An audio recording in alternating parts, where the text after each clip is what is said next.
Hi everyone, Assalamu alaikum. Welcome my dear lovely here, Master House 24. I'm Mohammad Mukhtar Hussain, English Mohammad Ali academy.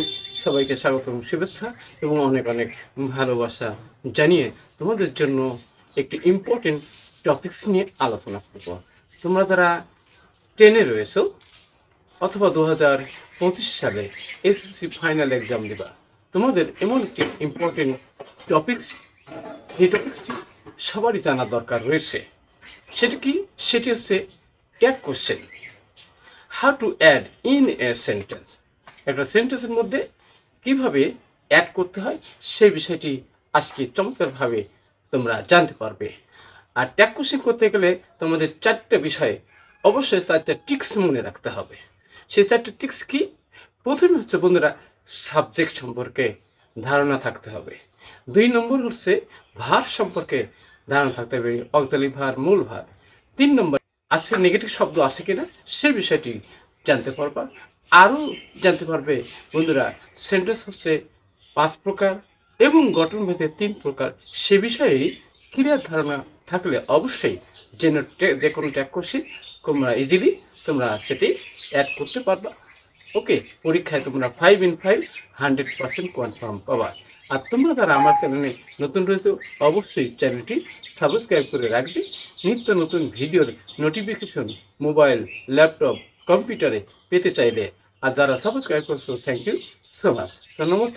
না go to our whiteboard, try to understand to this lesson add tag question in English grammar. কীভাবে অ্যাড করতে হবে সেন্টেন্সের শেষে সে বিষয়টি চমৎকারভাবে জানতে পারবে। So get start. Hello my dear lovely viewers, আমরা বলছিলাম add tag question in English grammar.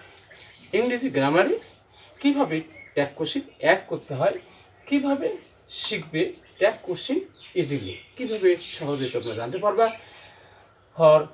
যারা তোমরা 10 এবং এসএসসি 2025 সালে ফাইনাল এক্সাম দেবা তাদের জন্য, তাহলে আমরা বলছিলাম 4টে টিপস আজকের ভিডিও থেকে তোমরা জানতে পারবা। আমাদের এপিসোড হলো 192, 192। ঢাকা বোর্ড 2022 সালে এসেছিল বোর্ড কোশ্চেন অ্যানালিসিস। তাহলে তোমাদের জন্য আসছে একটি কিন্তু ফ্রি কোশ্চেন থাকবে। সেই কোশ্চেনটি অবশ্যই তোমরা ভিডিও শেষে উত্তরটি জানতে পারবে। আর তোমরা যদি পারো অবশ্যই সেটি কি অ্যান্সার দেওয়ার চেষ্টা করবে। তাহলে সেই ফ্রি কোশ্চেনটা কি?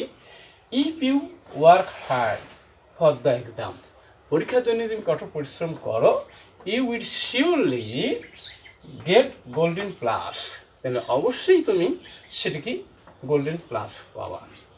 তাহলে আমাদের মেন টপিক্সে আমরা ফিরে যাচ্ছি। সেটি হচ্ছে কি everybody wants to lead a better life. প্রত্যেকেই কি পরীক্ষা বা জীবনে ভালো জীবন চায়। তাহলে এখন আমরা বলছিলাম যে সাবজেক্ট আমাদের দরকার। সাবজেক্টটা যদি আইডেন্টিফাই না করতে পারি সিঙ্গুলার না প্লুরাল আছে, সেটা আমাদের অবশ্যই আইডেন্টিফাই করতে হবে। তাহলে এভরিবডি পরিবর্তে আমরা জানি বন্ধুরা সেটা কী হয়, আমরা জানি দে হয়। এবার নেক্সট পয়েন্ট হলো আমাদের ভাব থেকে লক্ষ্য রাখতে হবে যে ভারটা কী অবস্থায় আছে, অক্সিলারি ভার, মূল ভার কী অবস্থায় রয়েছে। তাহলে এখানে ওয়ান্টস আছে, ভার্বের কি প্রেজেন্ট ফর্মে আছে। ওকে, তাহলে এখানে আবার নেগেটিভ অত শব্দ নেই। তাহলে সেক্ষেত্রে আমরা উত্তরটি কী লিখতে পারবো? এখানে আমরা লিখবো ডোন্ট দে। কেন?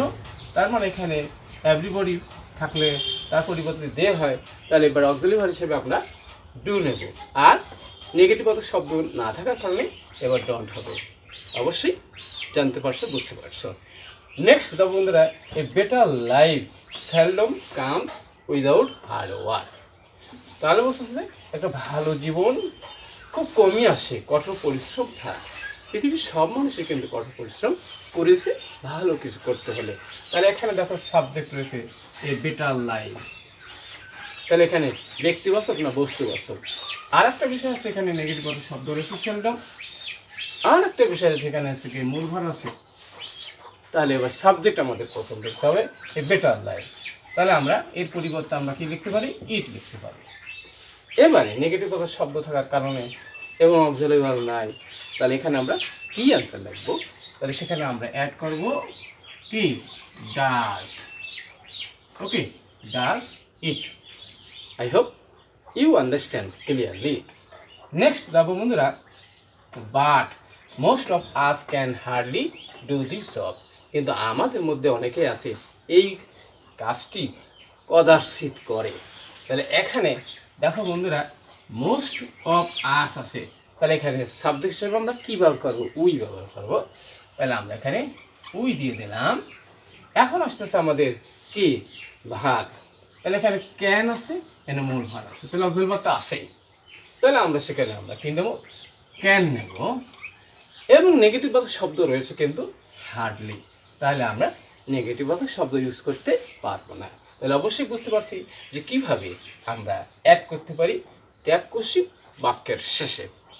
অবশ্যই বুঝতে পারছো। Next, we have to work hard for this. তাহলে আমাদেরকে কঠোর পরিশ্রম করতে হবে এই কাজের জন্য। তাহলে এখানে আমাদের সাবজেক্ট আছে, উই দিয়ে দিলাম আমরা। তাহলে আমরা এখানে উই দিলাম। এবার আমাদের অক্সিলারি ভার্ব দরকার, এখানে কিন্তু হ্যাভ আছে এবং নেগেটিভ কথা শব্দ নেই। তাহলে এখানে আমরা উত্তরটা লিখতে পারবো কি? এইসে বিই, haven't, haven't we. I hope you clear. Next আমরা যাবো বন্ধুরা, সেটা কি? Actually life is not bed of roses. তাহলে আমাদের জীবনটা প্রকৃতপক্ষে কি ফুল সজ্জা নয়। তাহলে এখানে আমরা লাইফ আছি, তাহলে আমরা লাইফ হলো ব্যক্তি না বস্তু। তাহলে অবশ্যই বস্তু যদি হয় তাহলে আমরা এখানে ইট নেব। এবার আমাদের কি দরকার? ভাগ দরকার। এখানে ইজ আছে, আমরা ইজ দিয়ে দিলাম। এবার নট হবে কি? নো, কারণ এখানে নট আছে, নট হবে না।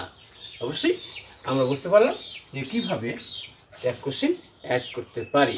এবং তোমাদের একটি বোনাস কোশ্চেন ছিল বা ফ্রি কোশ্চেন ছিল, সেটি উত্তর আমরা দেওয়ার চেষ্টা করছি। আমরা বলছিলাম যে কমপ্লেক্স সেন্টেন্সের ধারণাও কিন্তু থাকতে হবে। তাহলে এখানে সাবঅর্ডিনেট ক্লজ রয়েছে এবং প্রিন্সিপাল ক্লজ রয়েছে। পরিবর্তনটা তাহলে প্রিন্সিপাল ক্লজকে করতে হবে। তাহলে ইউ উইল শিওরলি আছে, তাহলে এখানে আমরা কি সাবজেক্ট ব্যবহার করবো কি? ইউ নিলাম। উইল আছে, তাহলে আমরা কি নেব? তাহলে এখানে নেগেটিভ শব্দও নাই, তাহলে আমরা লিখবো কি? WNT won't you.